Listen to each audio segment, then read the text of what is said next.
Greater Noida से एक आधा दर्जन बिल्डर जेल भेजे गए हैं। बताइए किसी भी बिल्डर का नाम जो जेल गए हैं, आप बताइए मुझे कौन से बिल्डर जेल गए हैं, किस बिल्डर को आपने जेल भेजा, बताइए आप मुझे नाम। अब मुझसे नाम चैनल पे आप मत लिवाइए, पुलिस रिकॉर्ड में मौजूद है, क्योंकि आप जानते हैं कि कोई भी बिल्डर जेल नहीं गया, इसलिए आप नाम नहीं बता सकते हैं। कोई भी बिल्डर अगर जेल गया है तो मैं गारंटी के साथ से कोर्ट आदेश दिया है तब जेल गया है। देखिए, आप तो एफआईआर दिखा दीजिए बिल्डर के अगेंस्ट नोएडा में। आप तो एक भी उनके खिलाफ, नोएडा से बिल्डर के खिलाफ एफआईआर हुई है, आप दिखाओ तो सर, एक भी नहीं हुई है सर। ग्रेटर नोएडा पुलिस का रिकॉर्ड, आप तो प्रदर्शन करने के लिए परमिशन नहीं देते हो। सर मैं दो चीजें ऐड करना चाहता हूं। भाटी जी, आपका राजनीतिक क्षेत्र ग्रेटर नोएडा हो सकता है, लेकिन आपकी सरकार पूरे उत्तर प्रदेश में केवल ग्रेटर नोएडा तक सीमित नहीं है। आपकी सरकार अखिलेश यादव की आप नुमाइंदगी कर रहे हैं सर, यहां जब आप बैठे हैं तो केवल उसको अपने सीट तक सीमित करके ना देखें। नोएडा भी, गाजियाबाद भी नहीं, उन्होंने सवाल किया था, मैंने इसलिए जवाब दिया। जितना कंस्ट्रक्शन हो रहा है वो सब भी आपके दायरे में आना चाहिए, आपके जवाबों के दायरे में आना चाहिए।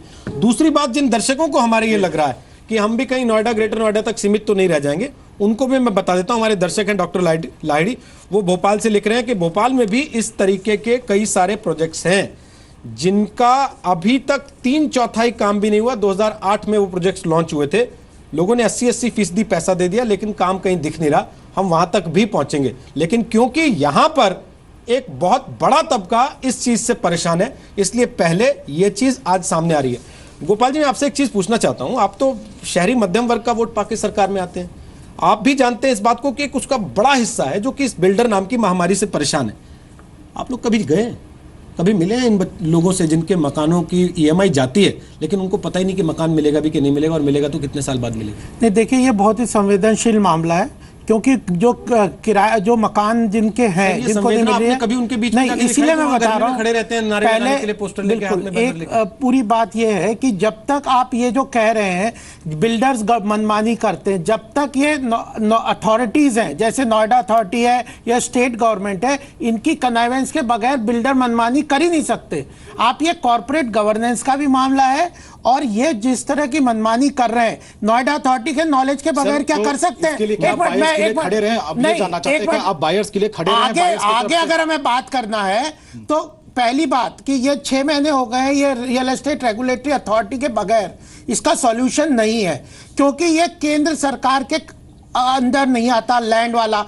तो रियल एस्टेट रेगुलेटरी अथॉरिटी अगर स्टेट गवर्नमेंट यूपी की चाहती है, यहाँ पर विधायक आपके, यहाँ के एमपी आपके, और आप कहते हैं कि आपके अंदर नहीं है। आप हमारे एमपी, हमारे विधायक यहाँ के हैं, और आपकी बात अगर अथॉरिटी नहीं सुनती है तो ये तो फिर सर आप किस बात के हमारे विधायक और अथॉरिटी बात, जब वो उसमें कनाइवेंस है, उनके साथ मिले हुए हैं, तो उनकी बात सुनेंगे थोड़ी।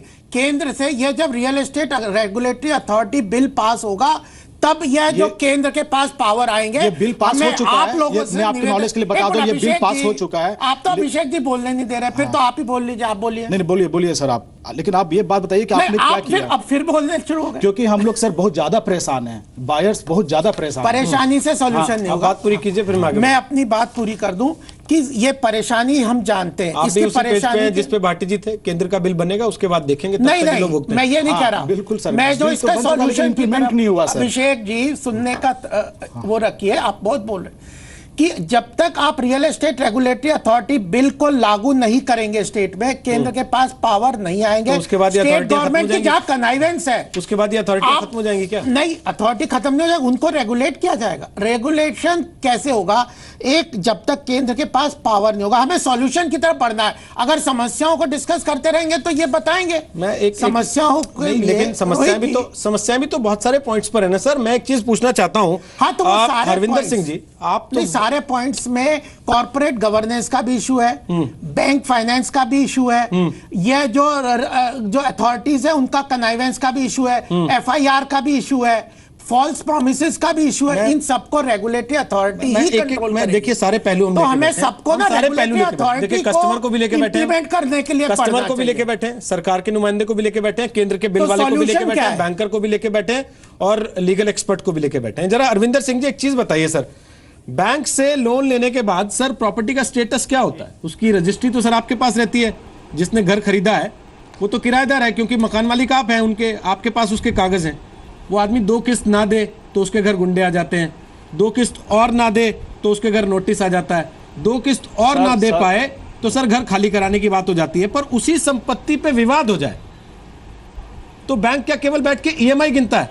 बैंक उस बिल्डर को जिसको इतने पैसे दे रहा है मकान खड़े करने के लिए 4 टावर 6 टावर, उसका हिसाब किताब नहीं देखता कि ये प्रोजेक्ट बनाने में जो वादे कर रहा है, जो बातें कर रहा है, करेगा भी कि नहीं? फर्जी तो नहीं है कहीं? सबसे पहले मैं आपके कई कथनों पर आपत्ति उठाना चाहूंगा। सबसे पहले मैं ये स्पष्ट कर दूं कि मैं एक डायरेक्टर की हैसियत से नहीं, बैंक अधिकारियों के जनरल सेक्रेटरी की हैसियत से आपके समक्ष बैठा हूं। ठीक, कोई आपत्ति नहीं। और जहां तक आपने ये कहा कि बैंक गायब हो जाते हैं, बैंक कभी गायब नहीं होते हैं, बैंक के अधिकारी वहीं उपस्थित रहते हैं। जहां तक ईएमआई की बात है, मैं आपको स्पष्ट कर देना चाहता हूं कि जब हम ऋणकर्ता को देते हैं मकान खरीदने के लिए, हम किसी भी बिल्डर के एजेंट के रूप में काम नहीं करते हैं। बिल्डर को सेलेक्ट करना, मकान की अपनी जो ज़रूरत है उसका एहसास होने के बाद ही ऋणकर्ता हमारे पास आता है। हमारा जो कॉन्ट्रैक्ट होता है ऋणकर्ता के साथ होता है, हमारा कोई कॉन्ट्रैक्ट बिल्डर के साथ नहीं होता है। जब हम किसी प्रोजेक्ट के अंदर किसी को घर खरीदने के लिए ऋण स्वीकृत करते हैं तो हम प्रोजेक्ट की जो स्वीकृतियां चाहिए उसका गहन अध्ययन करने के बाद देते हैं। लेकिन उसके बाद अगर कोई बिल्डर उसमें कोई संशोधन कर देता है, चेंजेस कर देता है, उस पर हमारा कोई अधिकार नहीं होता। This is privity of contract between the purchaser of the house and the builder. हमारा उसमें कोई रोल नहीं रहता है और हमारा सिर्फ जो रोल है वो एज ऋणकर्ता के रूप में ऋणी को है। हमारा अनुबंध सिर्फ ऋणी से रहता है। अगर ऋणी और बिल्डर के बीच में किसी अनुबंध का कोई वायलेशन होता है तो उनके बीच में प्रिविटी है, उसमें हमें बिल्डर कोई भी सहयोग नहीं करेगा। और हम ये तो आप हमसे ये अपेक्षा करते हैं कि जिनको भी हम ऋण देने जा रहे हैं उनके प्राइवेट बिजनेस को भी हम चेक के नाम जाता है। कहां तक संभव होगा? बैंक अधिकारी या बैंक? सर बैंक लोन का चेक तो बिल्डर के नाम जाता है। क्या बिल्डर के नाम जाता है? बैंक लोन का चेक तो वो हमें ऋणकर्ता कहता है कि वो ऋणकर्ता हमें कहता है इस बिल्डर को दीजिए, इसलिए हम उनको देते हैं। बिल्डर हमारा रिश्तेदार नहीं होता, हम उनके एजेंट नहीं होते हैं। ऋणकर्ता को पूरा अधिकार है कि वो अपने बिल्डर को चेंज करे। बिल्डर की ख्याति को हम ऊपरी तौर पर जरूर